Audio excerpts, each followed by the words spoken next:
And those factors included difficulties, what we can call haphazard and coherent selection of projects, project prioritization, which had challenges, and not taking time to ensure that as you prioritize a project, you actually have sufficient funds to finance that project, as is the requirement. And based on this assessment, Honorable Speaker, the ministry has made two important interventions, which I would invite the House to take note of. Number one, we invited the Auditor General to conduct an audit to empirically determine the cause for the stalling of these projects, given that a significant sums of money were spent on these projects. And indeed, I can confirm to this House that that audit is going on. Marsabit Stadium, alongside these other stadia, are being audited. And the progress report we have is that the audit should be concluding anytime soon. The second intervention we made, Honorable Speaker, is that we took time to prepare a comprehensive sports infrastructure master plan. And I'm pleased to inform this House that today, for the first time in the history of Kenya, the country now has a substantive, comprehensive, well thought out master plan to guide the development of infrastructure in sports and the creative industry. We are convinced that within this master plan, we should be able to complete Marsabit Stadium and the other stadia that are stalled, because this master plan has three pillars: sorting our international level stadia, making sure that our regional stadia are of the required standard, and then investing heavily in community grounds, including academies. Allow me now, Honorable Speaker, to go to the specific question raised by the Honorable Senator Shute. We have information that has been supplied by Sports Kenya. Honorable Speaker, Sports Kenya is the agency that is responsible for sports facilities in the country. And the information we have is that this particular project was undertaken under the Public Procurement and Disposal Act 2025. It is started with an advertisement inviting the tender, and this advertisement was put on the website of Sports Kenya. And then at the closure of the advertisement, assessment was then done in accordance with that law. And we have provided the details of how the 7 bidders were assessed. And the 7 bidders were Prestige Remote Land, Arid Lands Construction Company Limited, Themas Construction Company Limited, Funan Construction, Frontier Engineering, Benissa Limited, and Parbat Siani Construction Limited. Upon assessment, a decision was taken by the evaluation committee that this project be awarded to the lowest bidder. And in this case, it was Benissa Limited, who bid at 295 million Kenya shillings, 236,215 shillings. And therefore, this project, Honorable Speaker, Honorable Senators, was awarded to Benissa Limited. And from the information we have on record, that was in line with the Public Procurement and Disposal Act of 2015. And that decision is on record.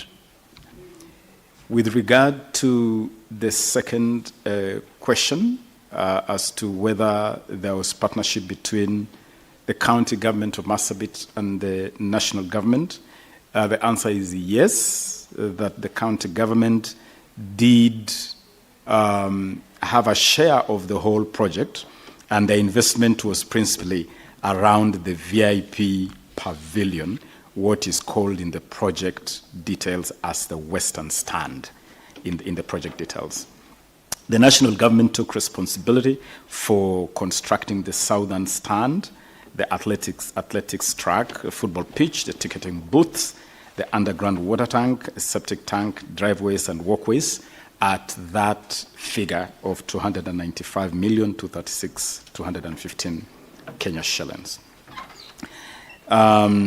It is also indicated from the record from this period, Honorable Speaker, that there was a variation in the process of this project. This variation was apparently necessitated by the need to increase seating capacity and the need to finish the sub-base of the athletics track using concrete rather than marram as initially projected in the project design.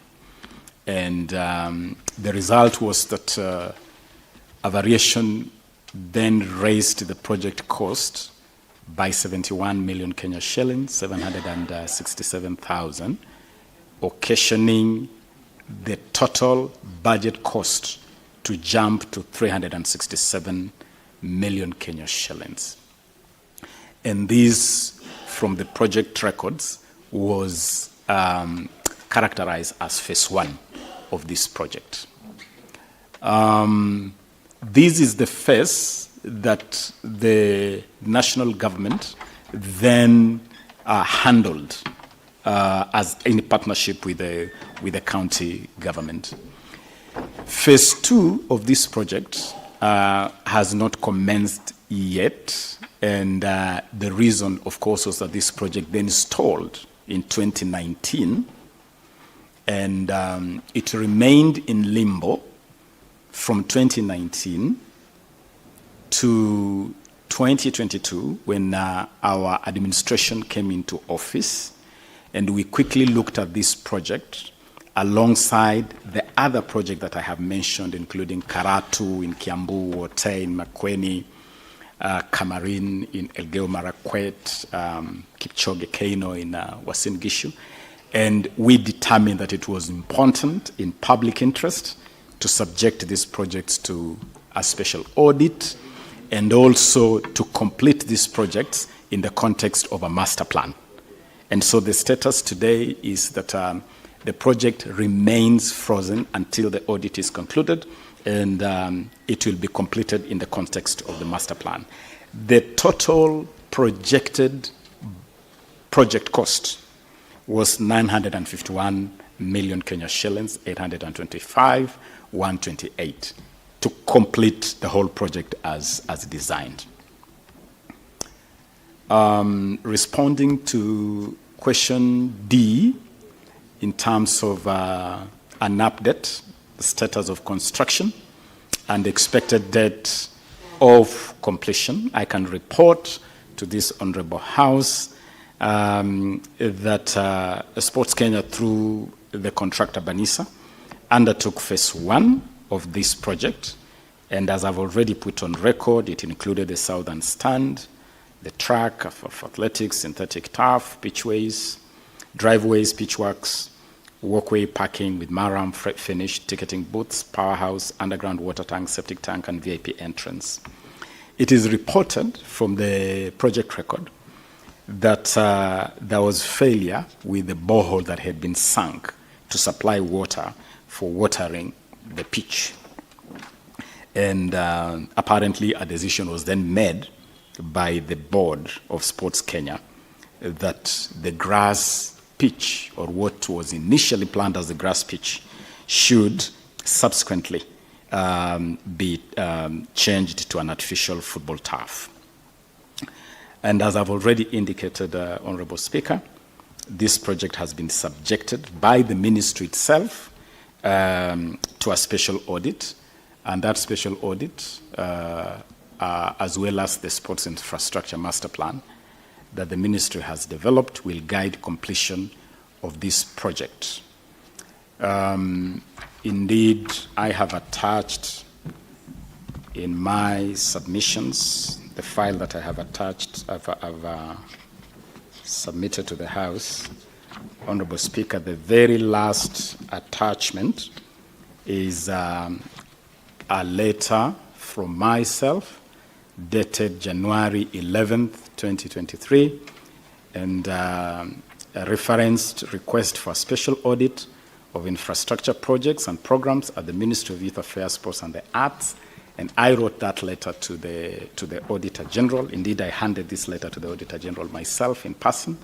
And the purpose of that letter was to invite the Auditor General to look at a number of projects and programs which had challenges and where we needed the Office of the Auditor General to guide.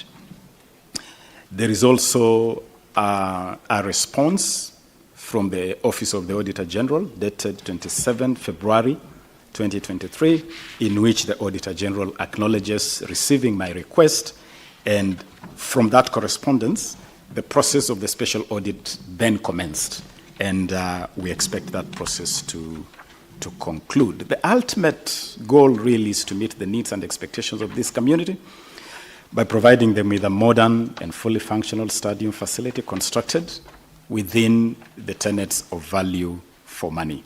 We will continue to provide progress updates. As soon as this special audit is concluded, we have every intention as a ministry to complete this particular stadium alongside other stalled projects that are on record here, because public funds have already been expended. And in the context of our very robust, very progressive, transformative agenda under the bottom-up economic transformation agenda for sports and the creative industry, we believe completing these facilities will be useful in realizing the bottom-up economic transformation agenda. I submit, Honorable Speaker. Thank you, Honorable CS, for that particular response to the questions by Senator Chute. I have in my dashboard 3 requests, Senator Kisang, Senator Abbas, and Senator Alden Dulo. I will ask, yes, Majority Leader, what's your point of order? Apologies, Chair. Give me a mic. Apologies, Chair. Ordinarily, it is within your space to guide the House. But I have noted in the morning, when you give members the opportunity to seek supplementary questions, very few of them stick to supplementary questions related to the specific question. If that's the tradition, then wouldn't it be in order, Mr. Speaker, to allow the senators that have first listed questions to complete on theirs? Then you open the floor, because ideally, by practice, and it's been said, that later on the cabinet minister who comes responds to all the supplementary questions together, so that we first give priority to the senators who had questions on the order paper. I beg your indulgence, Chair, if you so agree. Thank you, Majority Leader. And indeed, that is true, and especially because of the business that is awaiting this House to transact today. I'm aware there is another question by Senator Cherargei, which also the Honorable CS is expected to respond to. And in that particular context, I will ask the Honorable Cherargei to ask his question, so that once it's responded to, I go back to Senator Chute to have his second and supplementary question, as well as the rest of the members whose requests have already been noted here. Proceed, Senator Cherargei. Thank you, Mr. Speaker, sir, for that guidance. I ask question number 053. Mr. Speaker, as per the question 053, question 1, A, could the Cabinet Secretary provide information on the facilitation of Team Kenya's participation in the World Athletics Championship in Budapest, particularly by the Sports, Arts and Social Development Fund, disclosing details of sponsorship agreements, athletics selection process, and amounts expended in the purchase of uniforms and air tickets and paid as allowance and rewards to each participant. So, Speaker, sir, number 2, could the Cabinet Secretary, or part B, could the Cabinet Secretary provide the details of the financial management, including the book of accounts for grants and subsidies, as well as the latest report on the disbursements and procurement processes within the Sports, Art and Social Development Fund?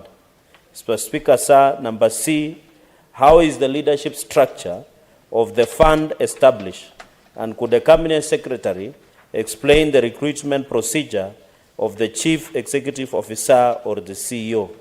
Number D, Mr. Speaker, sir, what actions has the Ministry taken to enhance compliance with the legal and ethical standards the sports fund, specifically with regard to previously reported allegations of financial irregularities. I thank you, Mr. Speaker, sir. Thank you, Senator Samson Cherargei, for your questions. Honorable CS, kindly respond to the questions by Cherargei, then we'll revert to the earlier question with other supplementary questions in the two questions that you have responded to. Proceed.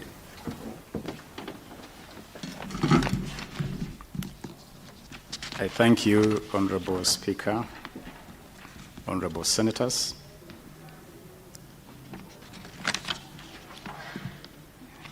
Let me use this opportunity, really, Honorable Speaker, to applaud our Team Kenya that represented the country in Budapest, where they emerged the best country in Africa and the 5th overall globally, which was exemplary performance, and performance that has continued to improve, including their performance in Riga, the latest one being the world record by Kelvin Kiptum in the Chicago Marathon last weekend.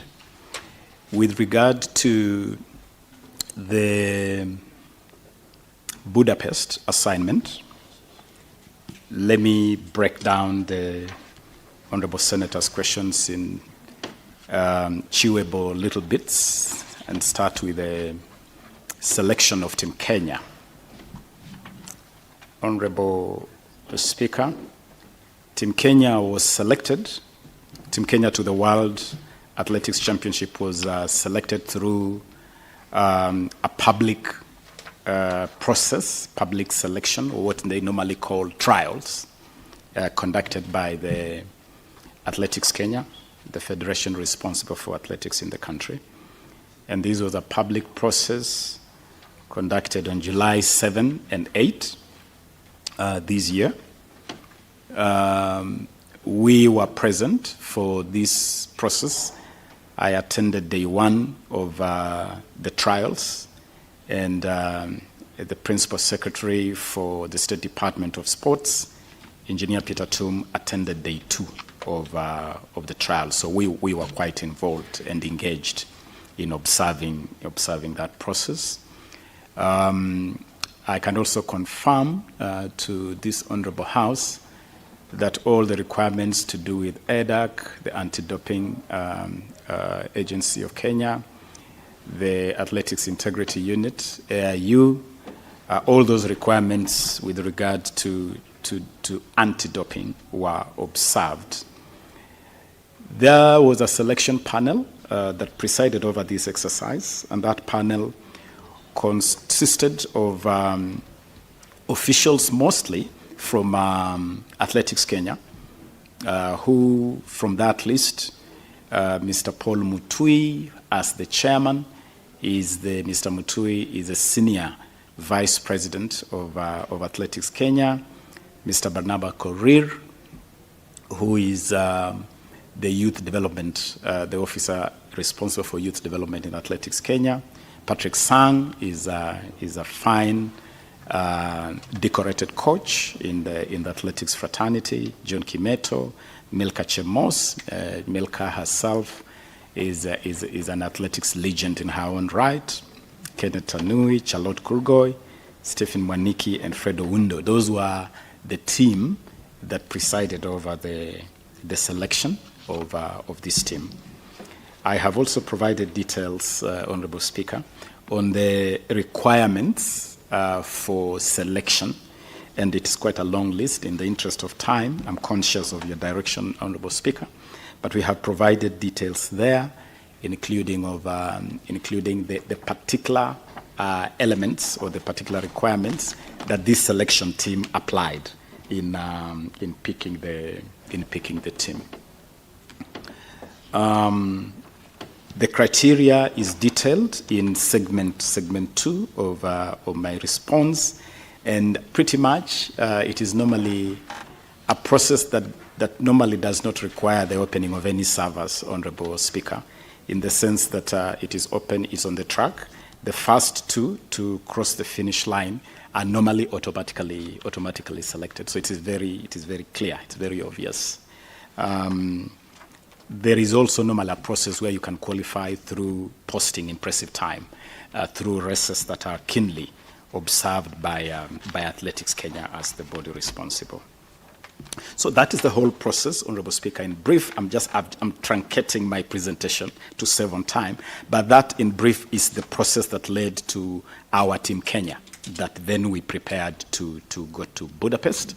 And I can confirm to this House that the team was presented to the ministry after being selected, and we did have a major ceremony to hand them the national flag and to formally flag them off at the ministry headquarters. In terms of the financials, the budget expended on this assignment, we have provided a breakdown on page 10 of our submission, and we spent a total of 147,299,127 Kenya shillings on this particular assignment, broken up as follows. We spent 36,697,296 on allowances for this team, and all these allowances, I can confirm to this Honorable House, have been paid. We also had a homecoming ceremony when this team arrived back, and that ceremony for the team cost 466,000 Kenya shillings. The tickets for the team to fly to and from Budapest cost 76,856,450 Kenya shillings. Accommodation expenses out of country in Budapest cost 11,679,381. And then we had cash awards, cash rewards, amounting to 21,600,000. And Honorable Speaker, I will invite honorable members to look at. Thank you, Senator. To look at an attachment we have provided on the schedule of cash awards, and I want to confirm to this House that one of the areas where the ministry, the government has done exceedingly well is to revise the whole reward scheme. Previously, the reward scheme has been extremely low. The payments have been unpredictable. You may want to know, for instance, Honorable Speaker, that last August, we held a ceremony where we were clearing allowances and cash rewards owed to athletes going back 11 years, amounting to 25 million shillings, meaning that for 11 years, an athlete who represented Kenya has been waiting for their allowances, for their cash award for 11 years. We were able to settle that in August, but significantly, we also used that opportunity to reward some of our top legends and to improve the entire framework for rewards. And so, for the breakdown of that 21,600,000 reward money was applied according to the new scheme as follows. Gold medal was gold medal. We had 2 gold medalists. Faith Kipyegon, who won we had 3 gold medals. 2 gold medals for Faith Kipyegon and 1 gold medal for Mary Moraa. We also had 3 silver medals for Emmanuel Wanyonyi, Beatrice Chepkoech, Daniel Simiyu Ebenyo, and 4 bronze medals, won by Faith Cherotich, Beatrice Chebet, Jacob Krop, and Abraham Kibiwot. Those are the areas where rewards were expended in terms of the rates in our new scheme, which I will come to shortly. So in terms of the budget, the expenditure on this particular assignment, it all comes down to 147 million Kenya shillings. The team returned after Budapest and was received by the ministry at JKIA. We had a ceremony to award them these cash awards or cash rewards. And this is a ceremony we hosted at the Talanta Plaza offices of the ministry. And the ceremony was indeed graced by His Excellency the President himself, who presented these cash awards to the athletes, as per the list that has been provided. There was also a question on uniforms, and Honorable Speaker, it will be important for this House to note that as far as athletics is concerned, Athletics Kenya and the National Olympics Committee of Kenya, the two bodies that manage this space, have an agreement with Nike as a branding partner, and it is that partner who normally kits Team Kenya to this kind of competitions. And therefore, the kitting is not something that then we spend money on. It is done under the kitting agreement between the two federations and Nike. We have provided two annexes, which I would refer the House to. Annex 1, which provides details on allowances and the cash rewards, and Annex 2, which provides details on the tickets. Let me really emphasize how significant it is, Honorable Speaker, that when we came to office, we made the transformative decision to revise the reward scheme for the entire sports ecosystem, raising rates for both allowances and cash rewards. Allowances have been tripled from 1,000 Kenya shillings to 3,000 for local camping. That is when the athletes are in camp. After the team is selected, they go into a local camp. Ordinarily, previously, they were being paid 1,000 shillings a day. We have raised that to 3,000 shillings a day while they're in camp here. We also raised the rate when they are in competition, when they have traveled, like when they were in Budapest. And that we raised from $60 US dollars, to $200 US as a daily stipend to the athletes. And those rates are already being applied. We have also introduced a new cash award of 5 million for breaking a world record. Previously, there was no provision whatsoever for breaking a world record. You broke a world record, you had some mursik and danced to some iskuti at the JKIA, and then you went home. But now we have a new arrangement where every world record is rewarded with 5 million Kenya shillings. And Faith Kipyegon and Kelvin Kiptum have already benefited from this new scheme. We also significantly raised the rewards for medal winners to 3, 2, and 1 million for gold, silver, and bronze. For gold, now you get 3 million, 2 million for silver, and 1 million for bronze, respectively. We have also introduced the Hongera Awards, which, among other firsts, rewarded legends going back to the 1960s, and also settled 25 million shillings in cash rewards arrears going back 11 years ago. It was really, really incredulous that athletes who competed for this country 11 years ago are still waiting for their allowances. I'm glad to report to this House that we have settled that in full. We have also opened a Hall of Fame to honor Kenya's sporting and creating greats. And at the Talanta Plaza, you can actually now walk through a Hall of Fame, right from greats like the late Wilson Kiprugut Arap Chumo, the first Kenyan to win an Olympics medal for this country, all the way to the current greats like Faith Kipyegon and Mary Moraa, which we believe is a fitting legacy, a fitting honor to our athletes. Quickly now to go to the question on the management, the financial management including the book of accounts for grants and subsidies, as well as the latest report on disbursement and procurement processes within the Sports, Arts and Social Development Fund. Honorable Speaker, I want to report to this Honorable House that over the last 5 years, this fund has realized total revenues from betting activities, because this is a betting levy, amounting to 48 billion Kenya shillings.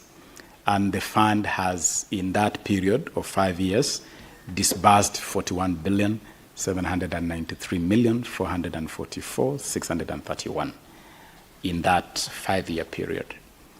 Of that disbursements, records do indicate that the sports sector got 65%, 30% to the social development sector, and 5% to arts and culture. Social development includes healthcare, include education, and among the areas that the fund has supported, for instance, is the rollout of UHC, the school feeding program in schools. Those are some of the social development interventions that the fund has supported in that period. In the last financial year, 2022-2023, the fund had revenues of 10 billion 427 million 518 883, and the oversight board, which is the organ responsible for authorizing disbursement, approved disbursement amounting to 7 billion 951 million 585 to various sectors, 6.3 billion to sports, 1.2 billion to social development, and 324 million to culture and the arts sector.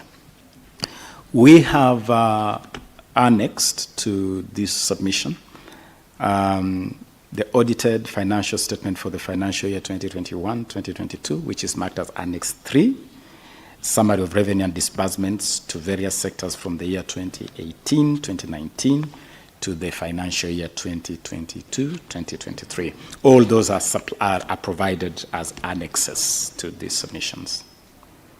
And as far as procurement is concerned, this is done ordinarily under the Public Procurement and Asset Disposal Act of 2025 and the regulation thereunder of 2020.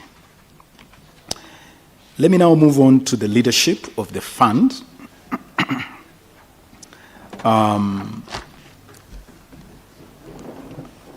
Speaker, the leadership or the management of this fund is established under the Public Finance Management Act, Sports, Arts and Social Development Fund regulations of 2018.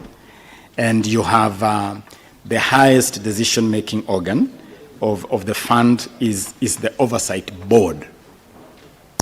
The Oversight Board is constituted by the Principal Secretary responsible for Finance, National Treasury, the Principal Secretary responsible for Sports, the Principal Secretary responsible for the Arts, the Principal Secretary responsible for Health, the Principal Secretary responsible for Education, one person not being a public officer nominated by the CS responsible for Sports, another one nominated by the CS for Health, and the third nominated by the CS for Treasury or Finance. The chairperson of the board is ordinarily appointed from amongst these three independent board members. Below that board, you have the CEO, administrator, and secretariat of the fund, and this is the team that now does the day-to-day management of the fund. Honorable Speaker, the recruitment of the Chief Executive Officer or the CEO of the fund is also contained in Regulation 12.2 of the Legal Notice number 194. According to this regulation, the CEO is appointed through a competitive process by the board, and this has to be done in consultation with the Public Service Commission. And in accordance with this regulation, the Oversight Board of the fund advertised for the CEO position on April 25 and conducted a competitive recruitment process in consultation with the Public Service Commission. The appointment of a substantive CEO was made in compliance with Regulation 12.2 of the Public Finance, Management, Sports and Arts Social Development Regulations 2018. And so I can confirm to this House that this process was open, it was competitive, it was transparent, it was accountable, and we believe it gave the best output or the best officer that we could find. We have provided details, again, as annexes, and there is a copy of the advert inviting applications for Kenyans to apply for this position when we opened it up. Those details are annexed. Question number D, and that is the final question, is on the measures that the ministry has taken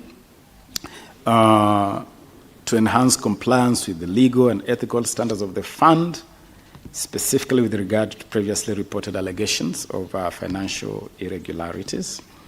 And I can report to this Honorable House that the Oversight Board, we have taken some institutional measures. One of the challenges we found when we came to office a year ago was that the board was not properly constituted. And you know the board bears the primary oversight responsibility. We have moved with haste to make sure that the board is now fully constituted, it has full membership, and it has a chair, as required by the law and by the regulations. We also found a situation where the CEO had been in acting capacity for years, which of course is not good for performance, is not good for accountability, is not good for certainty and predictability. And that is something we fixed. Now we have a permanent CEO competitively recruited who can now focus all his attention on leading the management of the fund. We have also gone out of our way to make sure that the fund is autonomous, the fund is transparent, it's accountable. We have had unfortunate scenario in the past of attempts to interfere with the independence or autonomy of this fund. We now have a situation where the fund is functioning autonomously as should be the case. And the board is now streamlining the management, and they're taking full responsibility as required by the law.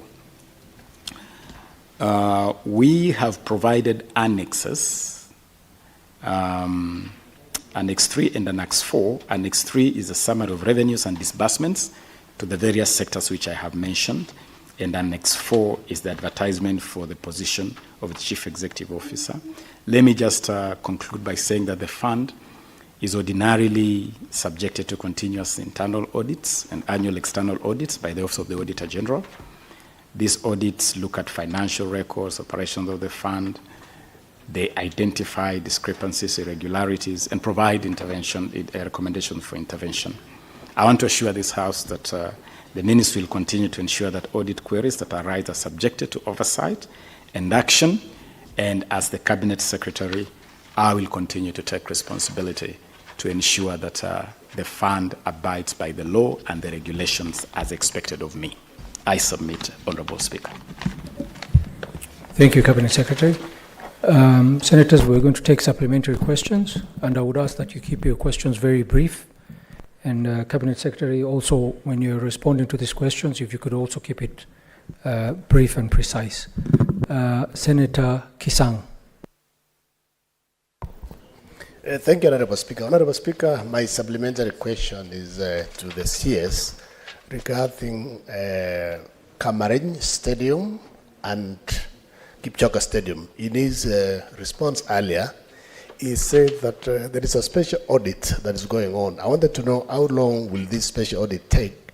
And secondly, when the audit is completed, are you promising this House that next financial year you are going to allocate resources so that all the stalled stadiums will be restarted? Because we have waited for these particular stadiums for long.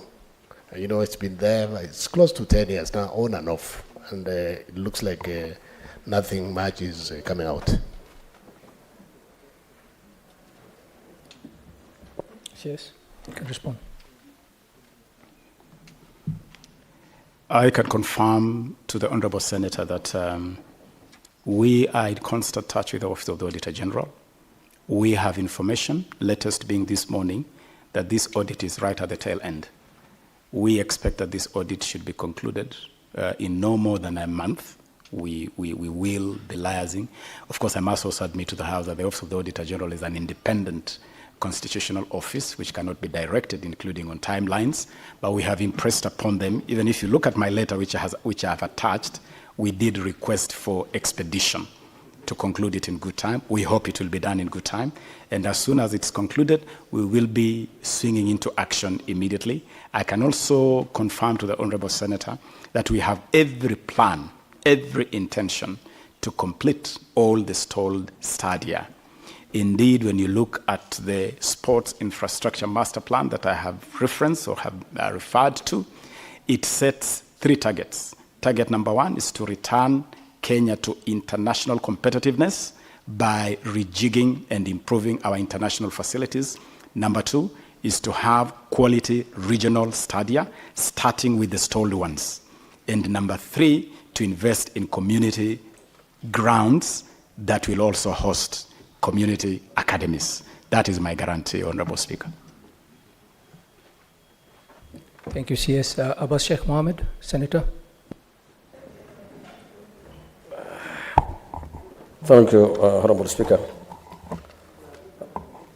Honourable Speaker, my question to the CS is that what are the plans? Because in my county, Wajir, and the neighboring counties, there are no proper studies. They are actually small ones and not well done.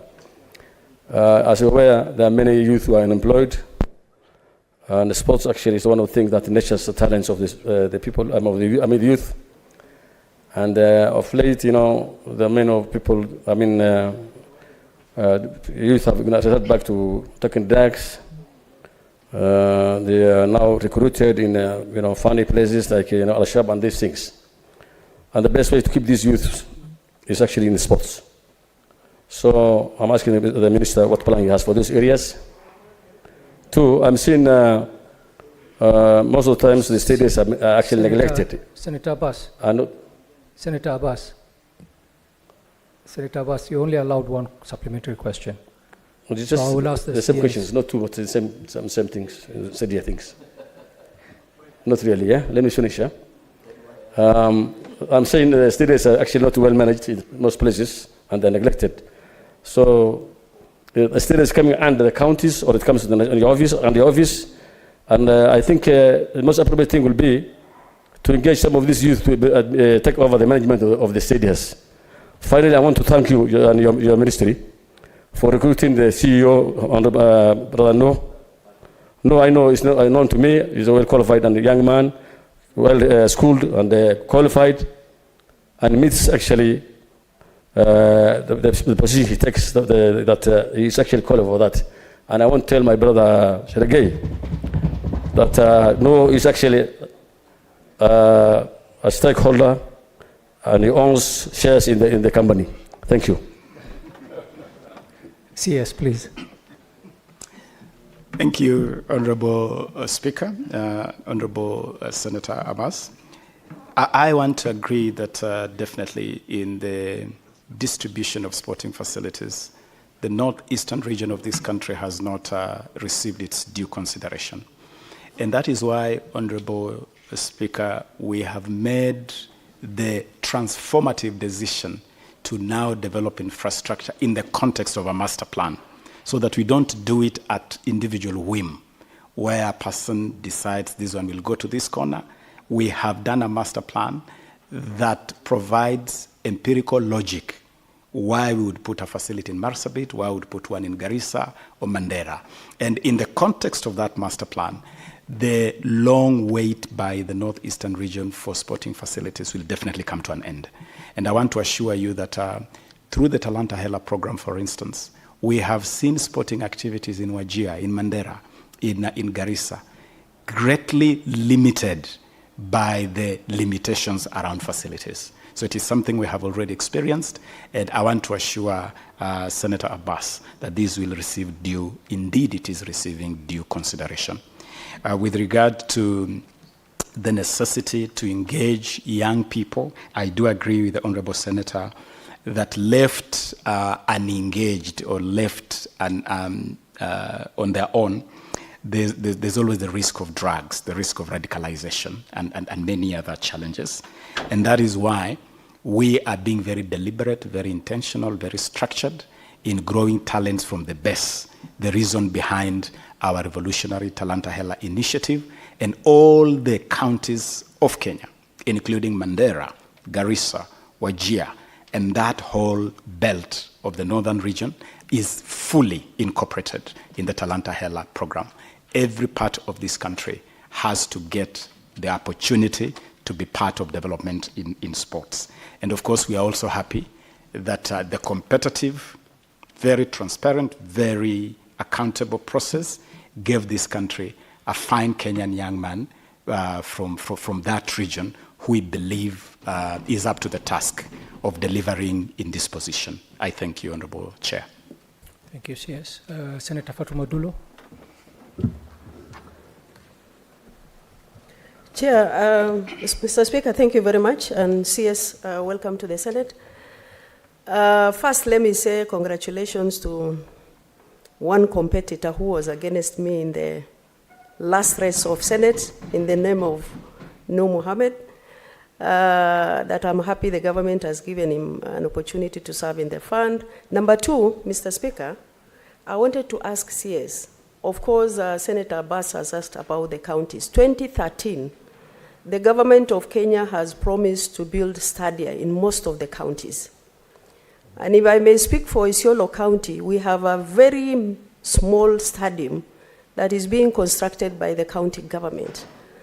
And I think maybe in future, the county government or national government should be able to work together with county government to come up with a better stadium so that you complement each other and come up with a proper stadium that will serve Kenyans. Finally, Mr. Speaker, if you can allow me, if you don't cut me short, just one more question on the other second part. Mr. Speaker, I just wanted to know how are the projects identified by the sports fund to be financed by the board? Thank you.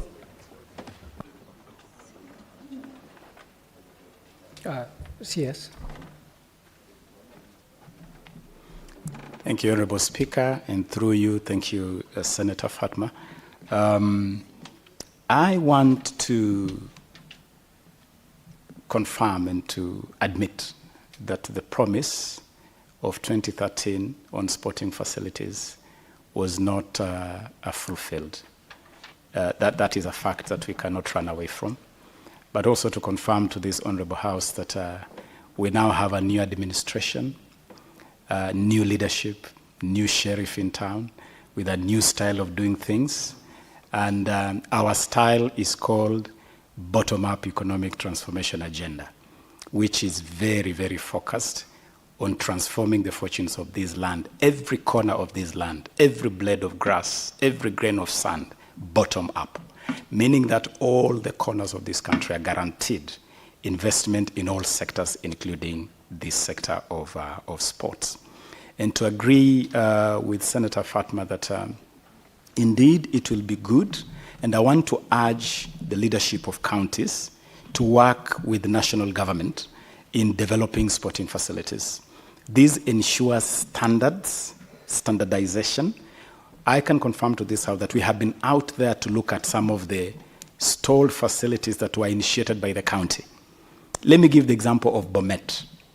We went to look at Bomet Stadium, and the manner in which that project was conceived and deployed by the county can tell you that it could have been done a lot better if it had been done in partnership with the national government in terms of standards.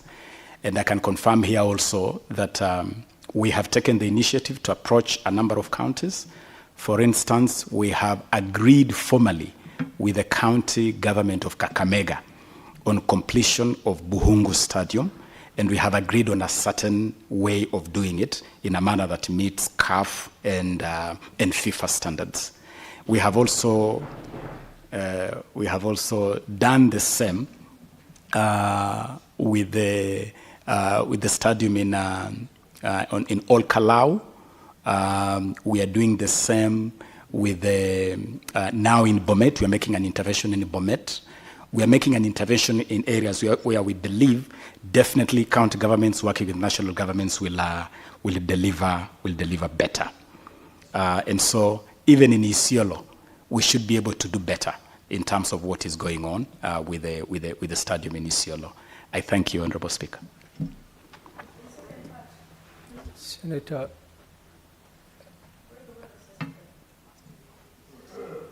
Yes, she claims there was a second part of the question.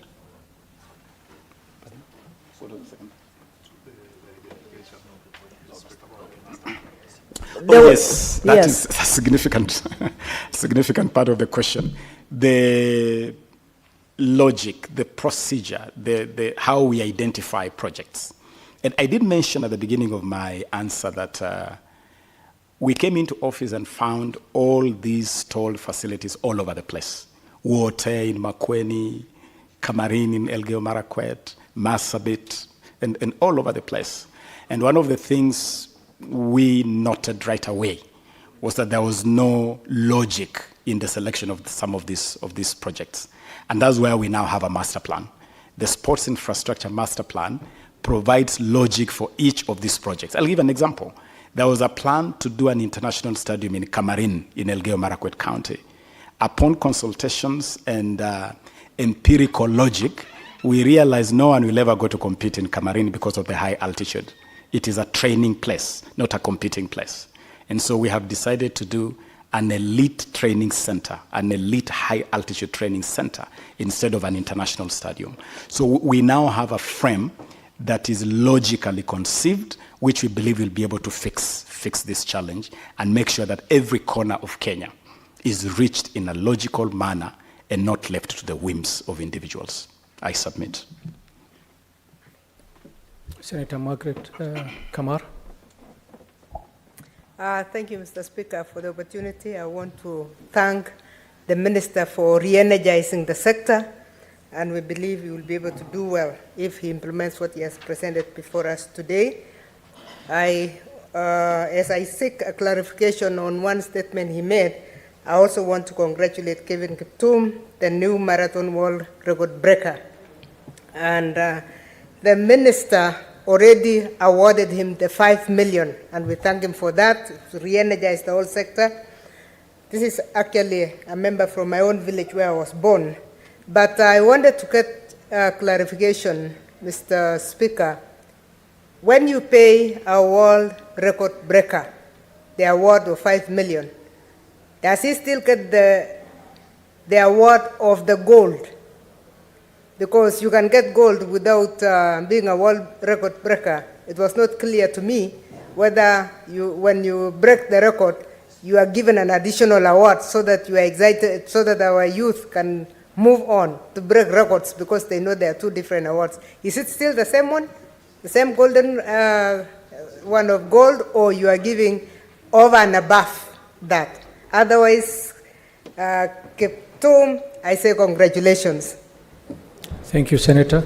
I would want us to take the last two questions, then you can answer all the three questions. The last two questions will be asked by Senator Cherargei and Senator Mohamed Chute. Senator Mohamed Chute. Thank you very much, Honorable Speaker. I have two questions, but one I will ask now, the other one later on. Mr. Speaker, let me take this opportunity to thank our CS for coming here today, and also thank him immensely for the contributions he has made to this country, both as a politician and also as a CS. Similarly, Mr. Speaker, I would want to thank the CS for a successful bid of AFCON sports games.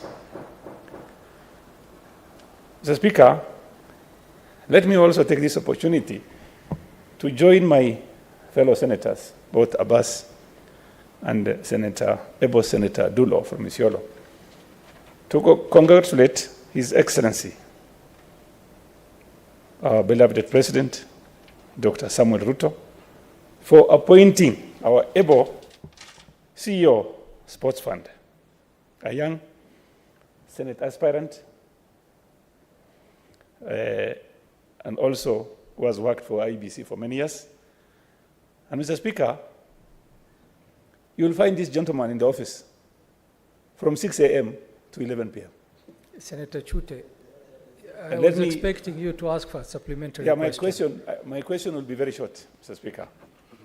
This guy comes from Isiolo. On behalf of the people of Marsabit and Isiolo, I want to congratulate him. Thank you very much for the good job you are doing. My question, Mr. Speaker,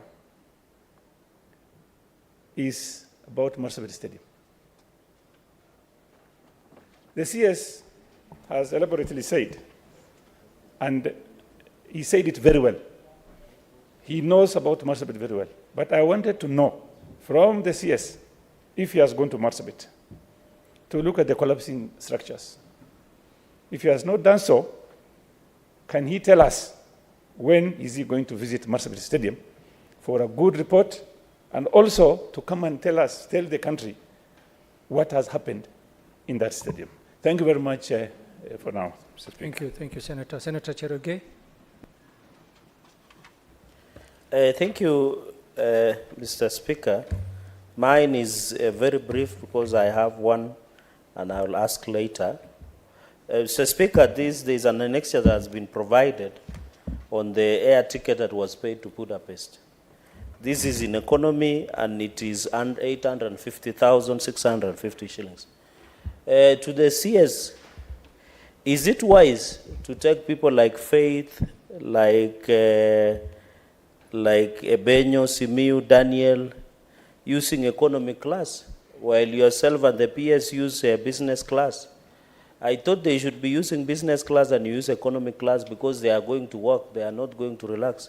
Is it in order, CS, that our athletes should get at least leg room and relax and be able that when they land and go to Olympic Village, they should get a good relaxation on the way, Mr. Speaker? So I think, and then looking at this was around 76,856,450 through the economy class, Mr. Speaker, and therefore I really want to understand the logic behind getting our athletes who should at least get proper leg room when they are traveling, Mr. Speaker. On sports fund audited report, Mr. Speaker, I'll request that I will engage the public accounts and the Labour Committee because there are many questions within the Auditor General's report, Mr. Speaker, because they don't look very good. Even the basic accounting is not up to standard. So, Mr. Speaker, I will ask my second question later. Thank you. Thank you. We'll take one last question from the Majority Leader, and then you can answer.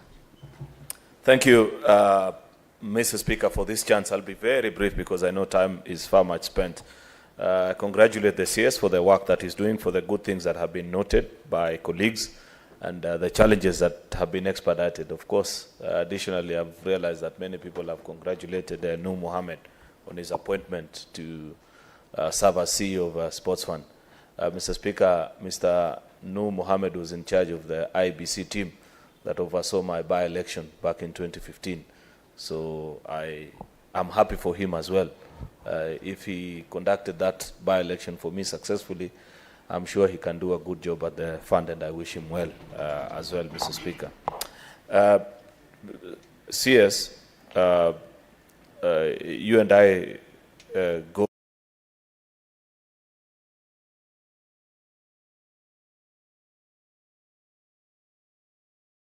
worried about is the time that it has taken to resolve certain matters, which I wish the CS to bring this House up to speed in terms of how much more time does he need to resolve these issues. Number one, the doping menace, especially in our athletics. Has the CS taken time to visit, say, Uasin Gishu County and Elgeyo Marakwet, where the known drug peddlers who are misleading our young athletes have set up camp? Has he taken time to do a public kamkunji with the athletes and understand who are these people who are misleading our young people to take performance enhancement drug that is leading to our ban? This issue is so serious, and CS, you know about it, that if it was not for the intervention of the president last minute, Kenya was not even supposed to participate in the World Championship. And therefore, I am a bit worried that the CS and his team that are here together with his PS and the team are taking longer in resolving this matter. If it is an amendment to the law that we passed here in 2016, I expect to see a legislative proposal here, because that is something that has the potential of embarrassing this country in a very bad way. Lastly, Mr. Speaker, is on management of federations. Many of our federations pose a great challenge to the ministry, and I understand about sports very well. Apart from politics, the only other thing that I engage in so deeply is sports, and I'm a lover of sports. And I know the challenge that we have with our federations, Mr. Speaker. And I'd wish to hear from the CS, what is his plan? What is his plan on how to better manage and at least guide? I know because of international obligations that Kenya has signed on to with many other global bodies, his hands are tied on many other aspects. But at least there are those that we can resolve locally. Athletics, for example, hasn't had elections for over a decade. Yet some of the people that have taken the government to court, I see them sometimes in the company of a CS doing certain responsibility. So what is his plan in unlocking this challenge that we have with our federations? Thank you for your kind consideration, Chair. Speaker. Cabinet Secretary, I think there are 4 questions. Thank you, Honourable Speaker. I will take them in reverse order, starting with the question posed by the Honourable Majority Leader. I want to agree that doping is a matter of, I would actually even call it a matter of national interest, a matter of strategic national interest. And indeed, when this administration came to office, one of the very first crises we had to confront immediately was the very real threat of Kenya being banned by World Athletics because of a doping menace, a doping crisis that had reached unimaginable levels. And I'm glad that among our key success stories was that we engaged with World Athletics, the Athletics Integrity Unit, AIU, the World Anti-Doping Agency, WADA, and we were able to agree on an intervention plan. Indeed, among the very first measures we took in office was to host a multi-agency forum to agree on how to confront this plan. And we agreed on specific intervention measures. One of those measures was to put in place a multi-agency team to lead the anti-doping effort, which we have done. We have put together a team, and that team is actually led by a former elite athlete, Wesley Korir, who leads that team. We also committed significant funds, $5 million a year for the next 5 years, to help propel that. And therefore, we have a team. What we realized was that the previous war against doping was rather disjointed, and effort had not been made to join dots. Now we have a multi-agency team that brings together investigative bodies, NIS, DCI. We have the judiciary that is part of this team, so that we can be able to deal with issues of prosecution. We have the Department of Health, which is part of this team. So it is a composite team which can deal with this menace from prevention, because prevention is key. And by the way, for these athletes, arrest of, or rather nabbing an athlete is not very useful to the athlete. What is really useful is prevention. And so the significant investment has to be at that level of prevention, investigation. I visited a camp, I can inform the Honourable Majority Leader through you, Honourable Speaker, that I visited a camp in E10. And one of the things I noted was that it is actually possible for an athlete to run into trouble by merely taking drugs across the counter. You walk to a chemist, you buy a drug across the counter. That drug may contain some elements which will actually ring bells, and you get into trouble with the anti-doping bodies. And so I want to assure this House to have faith in the program we have put in place, the team, the multi-agency team we have put in place.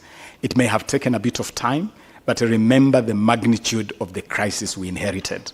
And it required a well-thought-out plan. Indeed, when the president of World Athletics, Lord Sebastian Coe, visited Kenya in January this year, he sympathized with us, and that is why World Athletics agreed with the plan that we put on the table. I want to assure the Honorable Majority Leader in this House that we'll definitely move with greater haste to roll out the program that we have put together under this plan, led by this multi-agency team. We will also be more available, but I can also tell this House that there are investigations that are at a very advanced level, at the advanced stage. There are some cases that are at a very advanced stage, of course, for obvious reasons. I wouldn't divulge details. And so I believe that we are on a good course in our anti-doping war. And the mantra in the ministry today is zero tolerance to doping. That's the mantra that we are driving. On the management of federations, yes, if I were to pick challenge number one for this ministry, the number one ranking challenge, it would be federations. And it is across the whole sporting arena. From swimming, we have had a big challenge with swimming. The last 3 months, actually, we have spent so much time to sort out a swimming crisis going back 7 years. We are on the verge of cracking that crisis in swimming. Football has had its challenges. The Honorable Majority Leader is right to say that he and I go a long time, and he and I have shared a lot of thinking, a lot of thoughts around the question of how do we fix our football? How do we align our football? How do we propel and deploy the full potential of our footballing talents? And so we have put together a framework of engagement with federations. I did call all federations to a forum. All of them, 69 of them, turned up. We agreed on a number of irreducible minimums. Those minimums included transparency and accountability in the utilization of resources placed at their disposal. It also includes governance, because the biggest challenge in federation is governance. And I can tell you that when you fix governance, it's amazing to see the results. You can see what is happening in our rugby. We were able to sort out the leadership issues in rugby. Our rugby is actually coming back. And our Shujaa team has just beaten the rest of Africa to qualify for the Olympics next year. And so if we fix the leadership in our federations, we will definitely perform better in sports. I want to give this my assurance that we are on to this. Football, we have a plan, a roadmap on how we are going to sort out football and the rest of the federations. But let me also admit that among the greatest challenges we face is litigation. Every time you make an effort, someone runs to court. A court issues an injunction. We have faced those injunctions. Athletics Kenya has injunctions running back almost 10 years. We are figuring out how to deal with this litigious environment or a culture, even as we fix our sports. Let me move quickly to the question posed by Senator Cherargei, the travel by our athletes. This is a budgetary issue that cuts across the whole of the sporting arena. And it is something definitely, I can tell this Honorable House, it is something that would not be beyond the ministry to consider a review in the event that there is a sufficient budgetary provision to be able to provide our athletes with better traveling conditions. What we do normally is that we try to ensure that the athletes travel in good time so that they arrive at their destination in good time. and they have sufficient time to relax and to rest and to train before competition. But if I'm hearing this House say that we want our sportsmen and women to travel in more comfortable conditions, then that is something which definitely the ministry would listen to and consider within the normal budgetary limits. Quickly moving on to the question by Senator Margaret Kamar and Senator Honorable Speaker, let me confirm that the 5 million reward to a world record breaker covers 2 terrains. There are competitions which do not involve what you may call classical podium finishes or classical podium finishes of gold and all that.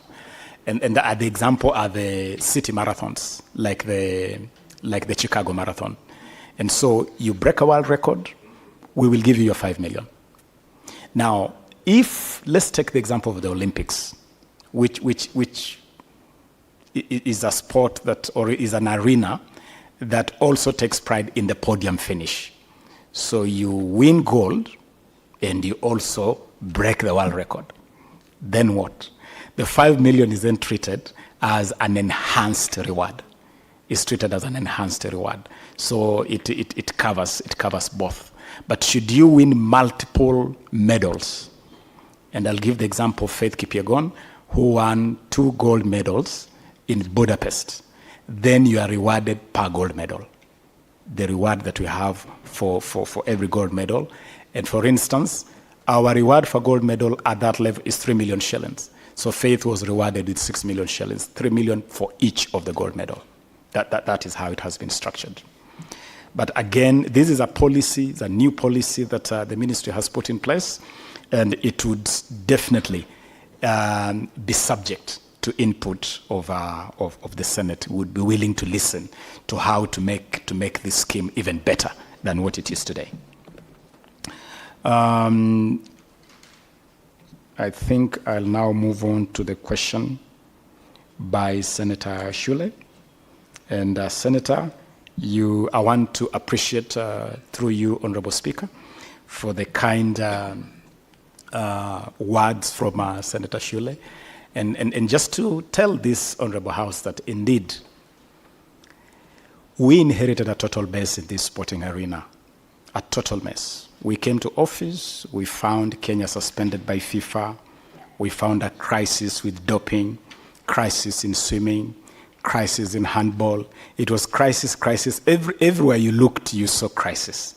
And I'm glad that 1 year down the line, we can count milestones of success. The other day, I sat back to listen to governors debating where the Africa Cup of Nations should be hosted. And I said, wow, what a good debate. 11 months from a FIFA suspension, I mean, to imagine that 11 months ago, we were not even talking football because the country was suspended. A short 11 months down the line, we are now contesting where AFCON should be held. It is remarkable. It's a remarkable turnaround, and it's a remarkable success stories. And it is good for us to commend the successes of our teams. Let us commend the team that put together the bid. I really commend His Excellency the President, who was really the champion of this bid. It was the leadership of the President that rallied his regional colleagues, President Museveni in Uganda, President Samia Suluhu in Dar es Salaam, to come together really and support this East Africa Pamoja bid. And I applaud our President and his colleagues in the region for that. Let us also applaud our teams that have done well as we prepare for the Olympics. Our volleyball women team, Malkia Strikers, have conquered Africa and will be at the Olympics. Our women sevens team, the Shujaa, have conquered Africa and they'll be at the Olympics.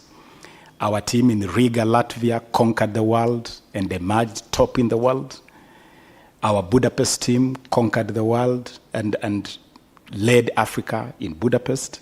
Our football is back. Harambee Stars is making baby steps to come back. Next Monday, we'll be playing Russia in Turkey. And this will be the first time for a Kenyan national football team to play an A-list team in global football. And perhaps where I would invite this house to really, really commend is our women football. Our women football has really, really grown. I was with Senator at Nyayo Stadium to watch our rising Harambee starlets. Our girls put 6 goals past a very experienced Angolan team to literally qualify for the next round in the race to the World Cup Under-20 Championship. And before that, the senior women team, the Harambee Starlets, did something that no Kenyan team has ever done, to beat a Cameroonian team in a competitive game when they knocked out Cameroon in the qualifiers for the Women Africa Cup of Nations. And we are now preparing this team to face the next round, and we have a lot of faith that they'll qualify for the competition. So overall, our sports is at a good level, and I believe that we are making good progress. I beseech this house, I ask this house to support the efforts we are rolling out under the bottom-up economic transformation agenda in this sector of sports. I submit, Honorable Speaker. Thank you very much, Cabinet Secretary. At this point, we will give you leave. Thank you very much for answering all the questions, and thank you for the good job you're doing at the ministry, and we wish you all the best. Thank you, Cabinet Secretary, and your team. Honorable Senators, the question number 11, 12 by Senator Kinyua and question number 45 by Senator Lomenen have been deferred. Next order. Order number 8, the Digital Health Bill, National Assembly Bills number 57 of 2023, second reading. Majority Leader. And Majority Leader, at this juncture, I will use Standing Order number 34-2A to extend the sitting of this session by another 15 minutes so that you can be able to finish moving the motion. Okay, that's good, Speaker, because gives me sufficient time to move seconding, and maybe even one or two of our colleagues can contribute, because I don't intend to be long on this, Mr. Speaker. I understand the interest from our colleagues. So, Mr. Speaker, sir, I beg to now move that the Digital Health Bill, National Assembly Bill number 57 of 2023, be now read a second time. Mr. Speaker, this is a very important bill or piece of legislation. Colleagues will recall that when we were in Turkana for Senate Mashinani, I did mention that there are 4 enabling bills to the UHC. This House successfully transacted 2 of them, completed them, complete with amendments. We fostered devolution by ensuring that many of those funds are locked up in our counties, and agreements ensuring that county governments and the national government relate and respect each other, Mr. Speaker. This bill now further, Mr. Speaker, is an addition to the other 2, the one on primary health and the one on community health promoters, Mr. Speaker. This is about technology and the use of technology, Mr. Speaker, to enhance and make health easily and readily available to our citizens.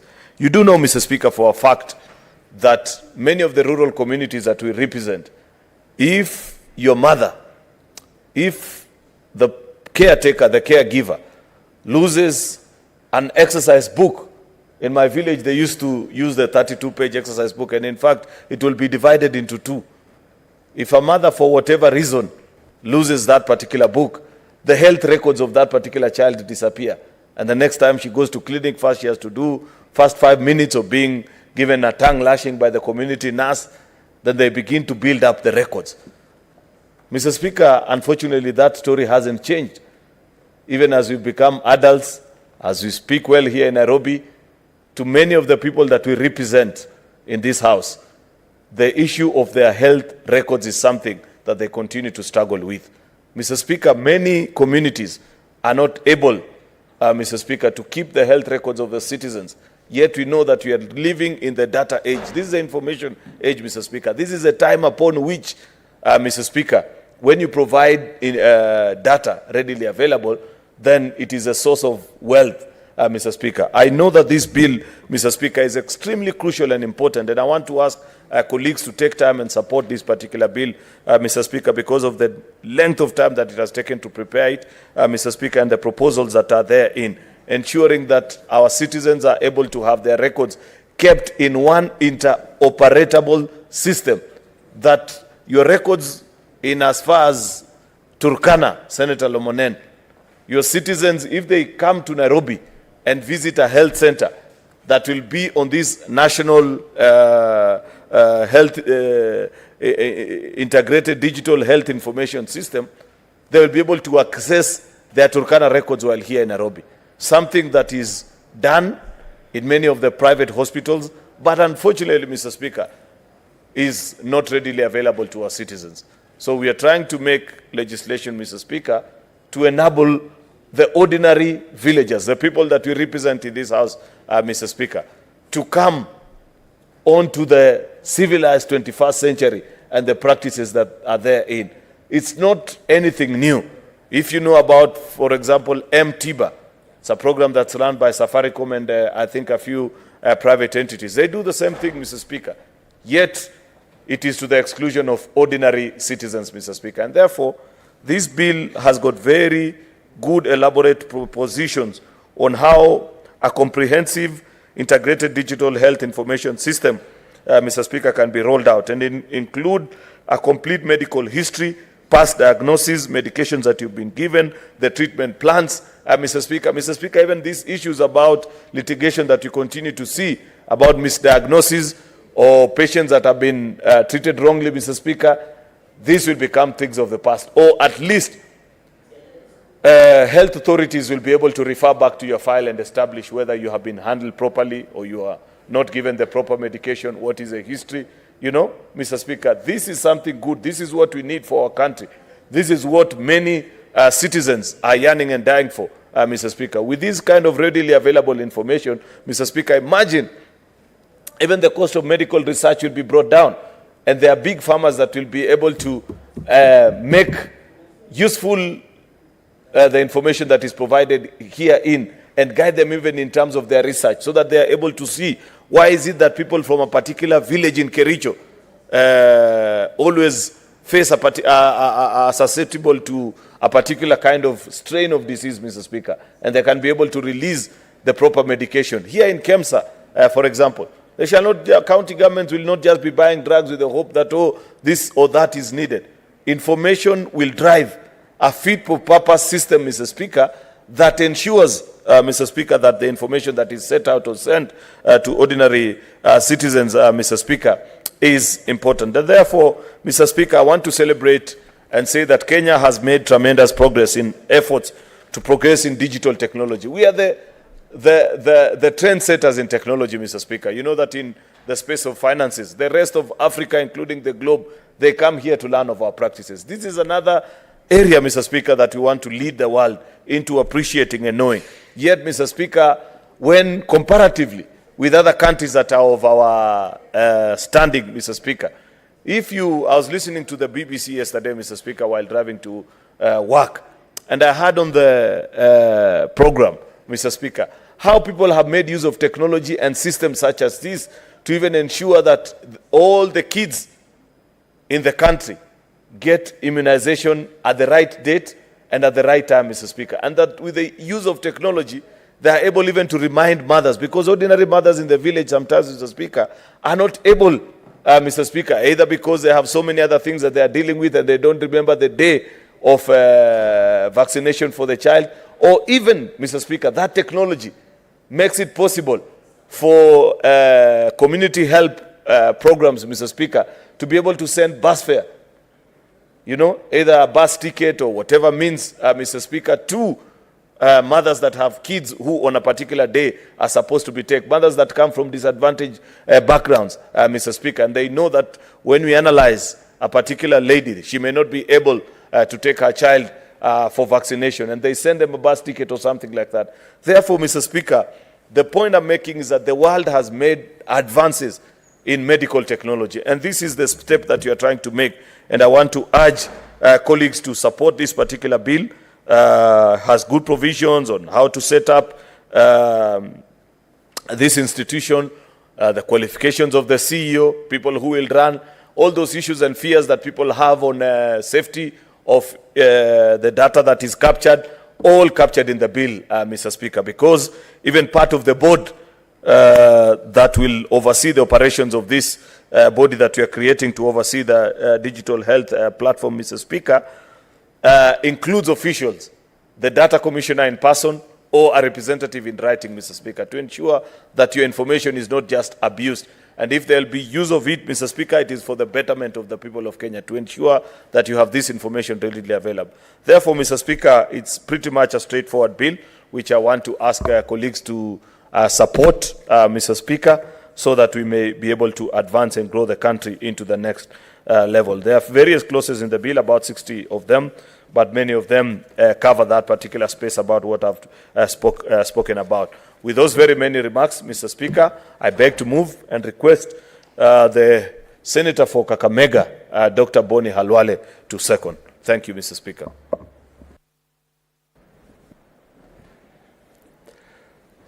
Thank you, Mr. Speaker. Mr. Speaker, I want to thank the leader of the majority for giving me the honor to second this very game changer of a bill.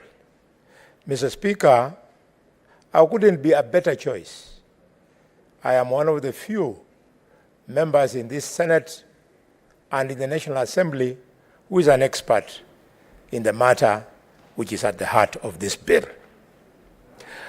Drawing in support of this motion, I want to ask colleagues to draw experiences from what the government did to improve the education system, the so-called NEMIS, National Education Management Information System.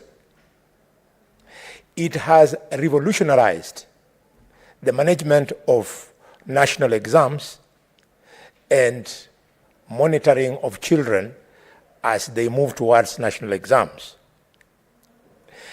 It creates a unique personal identification code which helps the child to be monitors as they move up the ladder.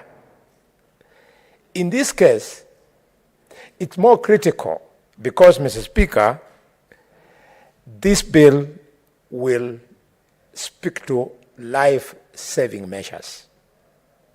It might look simple, but listen to this. A woman who has never gone to school, and there are many in this country, she is probably a young mother, pregnant for the first time. She has no idea why the nurse, when she went to attend an antenatal clinic, why the nurse gave her an injection. For all she cares, probably it was because she was having a cough or she was having malaria, name it. But the injection she really needed, Mr. Speaker, was one to secure the child, the unborn child, against tetanus at birth. It is called the injection against tetanus. It's called the TT vaccine. Mr. Speaker, when this girl goes to the clinic, she got an injection of malaria. She's asked, have you ever been to the clinic? She says, yes. Have you received an injection? Did you receive an injection? She says, yes. So the subsequent nurse assumes that the injection she got at that time was against tetanus, when actually it was for treatment of malaria and not against it. So this girl carries this baby for 9 beautiful months. Child is delivered under difficult conditions and child dies from tetanus. Now with this bill, all that the nurse will need is to key in the details of this mother, and she'll realize that the mother at that time did not get TT. It's a life-saving. Mr. Speaker, it also speaks to the life-threatening conditions of allergies. If at the first incidence a patient is exposed usually children, to the drugs that cause allergic reactions. For example, sulfur, drugs to which the child is allergic, and they have reactions. Those reactions will be recorded, and this child will be prohibited from being exposed to sulfur-containing medications. Now, when that record is on computer, it means that every time this child appears before another medical person, you key in and you know that this child should not be given this kind of injection, and you save lives. Because exposing that child sometimes can be fatal. Another advantage of this bill, Mr. Speaker, is to save on wasteful expenditure. We have consultations where specialists, which are very hard to get, specialists in this country doctors in this country are hard to come by. Specialists are even harder to come by. So if a child has had an opportunity to be carried from Lohaha village in Sirisia, from Boyomboli village in Ekolomani, to go to teaching and referral hospital in Moi, and they access a specialist, the opinion of that specialist must remain on paper. So that should the child present before a junior medical practitioner, then they already are guided by a previous opinion by that specialist. Mr. Speaker, finally, we have got illnesses that run through families. We call them hereditary diseases. Mr. Speaker, things like this include sickle cell anemia and so forth. Once an opinion has been made, it will remain on the computer, and it will give the child, the patient, on subsequent visits, an opportunity to get better management. With those few remarks, this is a technical bill. I want to urge all colleagues to trust me, to trust the letter and spirit of the bill, and we all should rally behind the bill and pass it and amend it. With those many remarks, Mr. Speaker, I second the bill as moved by the leader of the majority. Thank you. Thank you, Senator. Honorable Senators, I propose the question that the Digital Health Bill, National Assembly Bills number 57 of 2023, be now read a second time.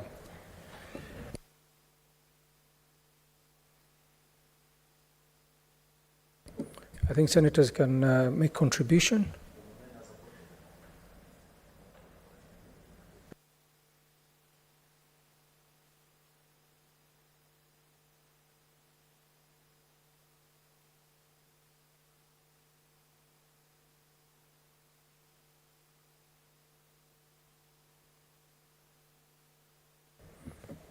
Senator Lomenen, what is your point of order?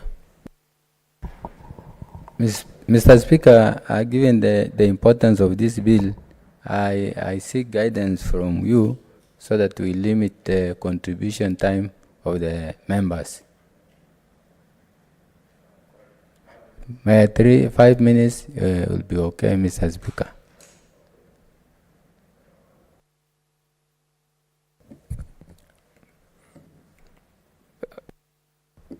Majority Leader. Please. Mr. Speaker, I know there will be intense interest by members to contribute. So like we did in the other bills, Mr. Speaker, if we can keep it at 5 so that as many people get a chance to speak. I myself moved it in 5 minutes, to seconded in 5. So I believe that will be a good time. Thank you. Thank you. Thank you, Majority Leader. I put the question that the debate is limited to 5 minutes.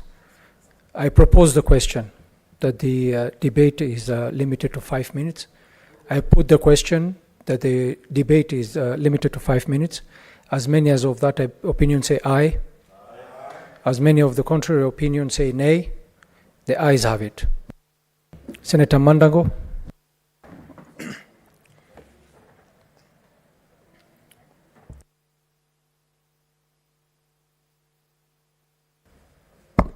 Honorable Speaker, first, thank you very much for giving me the opportunity to contribute on this digital health bill. Honorable Speaker, first and foremost, I want to thank the Committee of Health, my members, and the stakeholders who we engaged extensively on this bill, Honorable Speaker, for actually adopting and passing this bill.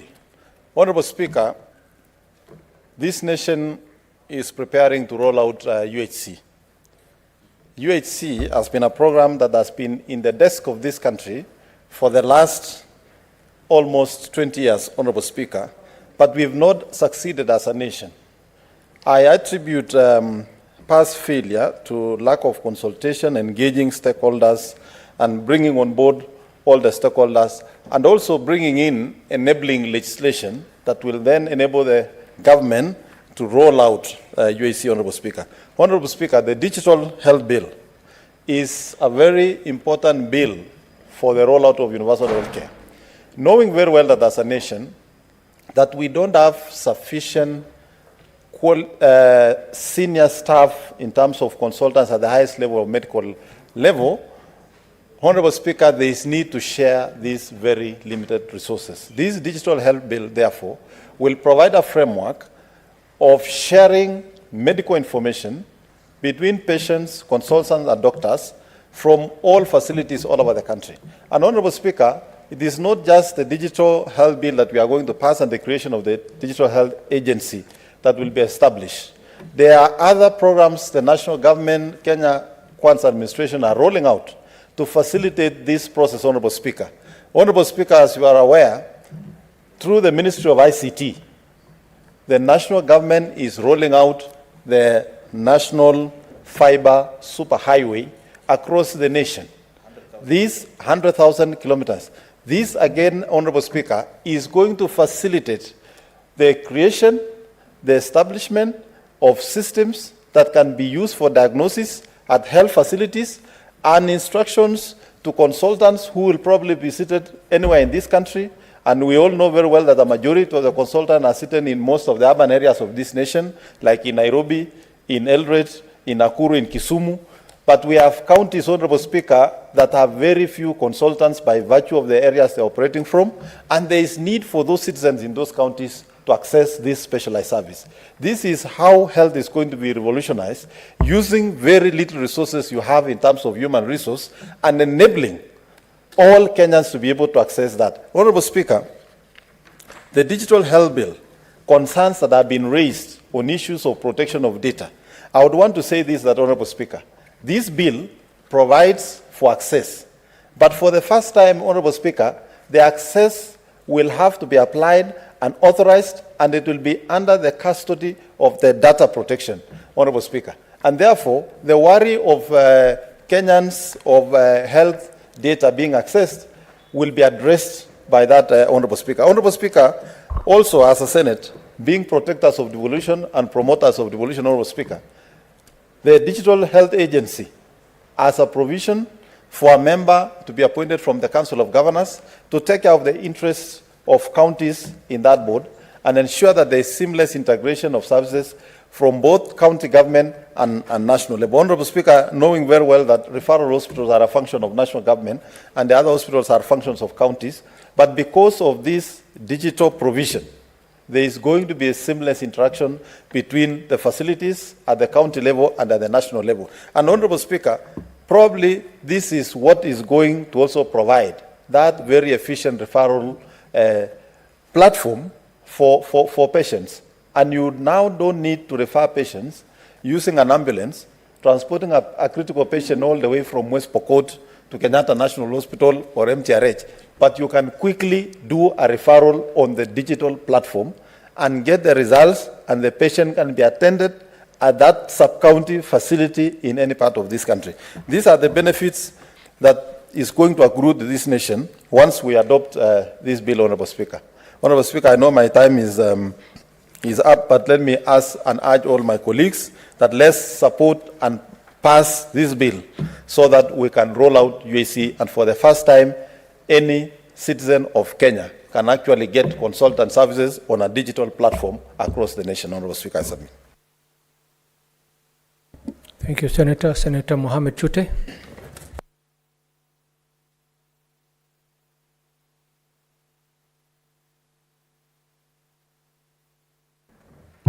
Thank you very much, Honorable Speaker. Let me take this opportunity to stand here before you today to support this bill. Mr. Speaker, as you know, Marsabit County, vast and arid county. Mr. Speaker, this digital health bill is very important for Kenya, but for our county, not only Marsabit County. Marsabit County, Upper Eastern County, Northeastern counties, Turkana County, Samburu County, because of our nomadic structure, nomadic way of living, we are disadvantaged against the normal card-based health care. Mr. Speaker, our people are traveling all the way to a place called Yaballo in Ethiopia and several cities in Ethiopia for medical care. Mr. Speaker, it has become very expensive for the families of specifically Marsabit County in terms of medical bills. Mr. Speaker, this bill, number 57, will make the people of Marsabit be having treatment in the nearest hospital available, Mr. Speaker. Mr. Speaker, this bill is good for data protection. Mr. Speaker, our people are mostly illiterate. They will come today to you with some documents, papers, which are torn out, very old. And even for the healthcare people, the doctors, to even read those documents gets very difficult. But if you have a data that subscribes to a particular patient, it will be kept in that data and it will be accessed from anywhere. Senator Chute. Thank you, Mr. Speaker. You will have a remainder of 3 minutes when this debate resumes, Senator Mohammed Chute. Honorable Senators, it is now 1:15 p.m. and having directed a later interruption of business for the convenience of the Senate, pursuant to Standing Order 34-2A, the Senate stands adjourned until today, Wednesday, 11th October 2023 at 2:30 p.m.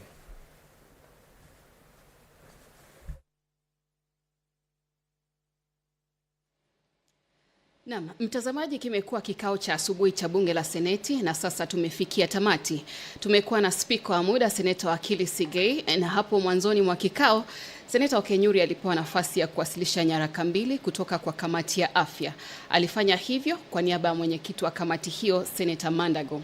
Baada ya hapo, waziri wa masuala ya ndani mwa nchi na mipango ya kitaifa Profesa Kindiki alifika tayari kukabiliana na maswali kutoka kwa maseneta.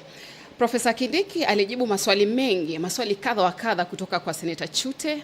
Baadhi ya mambo ambayo aliangazia ni pamoja na nafasi za kazi kwa machifu pamoja na manaibu wa chifu katika kaunti zote humu nchini. Hali ya usalama pia ni swala ambalo aliangazia. Tunazungumzia usalama katika kaunti ya Turkana na pia kaunti zingine zilizoko kaskazini mwa nchi. Akatamatisha pia kwa kuzungumzia kuajiriwa na kusambazwa kwa polisi wa akiba, yani police reservice. Na kulikuwa na maswali mengine ambayo alijibu kutoka kwa Seneta Khalwale, Seneta Methu, Seneta Mundiki, Seneta Muma, Seneta Kisang na maseneta wengineo. Waziri Kindiki alipoondoka, waziri wa masuala ya vijana na michezo aliingia. Anakwenda kwa jina Ababu Namwamba. Naye waziri Namwamba alikabiliana na maswali kutoka kwa Seneta Chute na vile vile Seneta Cherargei. Na katika kujibu maswali, waziri Ababu aliangazia mbio za dunia ambazo zilifanyika Budapest mnamo mwezi wa 8 mwaka huu na njia ambazo Kenya ilitumia kuchagua wanariadha ambao waliwakilisha Kenya katika kipute hicho. Waziri pia aliangazia masuala ya ujenzi wa viwanja mbalimbali vya michezo ikiwemo ule uwanja wa Marsabit Na swala la matumizi ya dawa za kuongeza nguvu kwa wanariadha, yani doping, pia ni swala ambalo waziri alizungumzia. Hatimaye waziri Ababu Namwamba alizungumzia kandanda nchini na alipata kuguzia japo kwa kiduchu tu maswala ya AFCON pamoja bid 2027. Na alipoondoka waziri Ababu, spika wa muda Seneta Abdul Haji alichukua usukani kisha akamkaribisha Seneta Cheruiyot. Seneta Cheruiyot alikwenda moja kwa moja kwa mswada nambari 57 ambao unahusu mambo ya afya kidijitali, yani the Digital Health Bill. Aliyepata kumuunga mkono si mwingine ila seneta wa Kakamega, Seneta Khalwale. Na mtazamaji, kisha mambo yakakomea hapo. Na ili kujua yote aliyojiri katika kikao cha asubuhi cha bunge la Seneti, na kuomba uingie katika tovuti ya bunge www.parliament.go.ke, na hapo ndipo utapata kikao cha Seneti kwa YouTube, na pia utapata nakala yako ya Hansard. Mnamo saa 8:30 alasiri kutakuwa na kikao kingine cha bunge la Seneti, na kuomba usikose. Nimekuwa wako Vusaka Litu, kwa heri.